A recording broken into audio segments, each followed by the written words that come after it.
சாமி கோயிலுக்கு மாவு பிடிக்கிறது இந்த மாதிரி நீங்கள் பிடிச்சிருக்கீங்களா அப்படின்னு சொல்லிட்டு கமெண்ட்டில் கண்டிப்பாக சொல்லுங்கள். நான் வந்து பார்த்திங்கன்னா கையிலலாம் வந்து அச்சு மாதிரி மாவு பிசைய எனக்கு வராது. நான் படியில் வந்து பார்த்திங்கன்னா ஒரு வெள்ளை துணியை படிக்குள்ளே விட்டுட்டு இந்த மாவெல்லாம் அதில் எடுத்து போட்டு மத்து இருக்குது பார்த்திங்களா, அதில் பின்னாடி உள்ள இதில் குத்தி எடுத்தோம்னா அந்த படி சேஃபுக்கு கரெக்டாக வந்துடும்.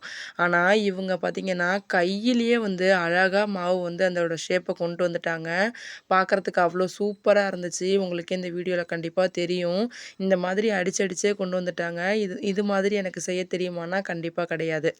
நீங்கள் இந்த மாதிரி செஞ்சுருக்கீங்களா அப்படின்னு சொல்லிட்டு சொல்லுங்கள். மாவு வந்து சர்க்கரை போட்டு அதிலேயே அமுக்கி வச்சுருந்தாங்க நைட்டு. எள்ளு போட்டிருந்தாங்க.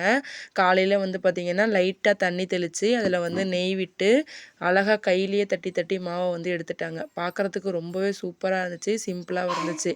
எனக்கு இந்த மாதிரி கண்டிப்பாக வராது. நான் படியில் வச்சு தான் அந்த மாதிரி மாவு அடிப்பேன். உங்களுக்கு எப்படி அப்படின்னு சொல்லிட்டு கண்டிப்பாக கமெண்ட்டில் சொல்லுங்கள். தேங்க்யூ.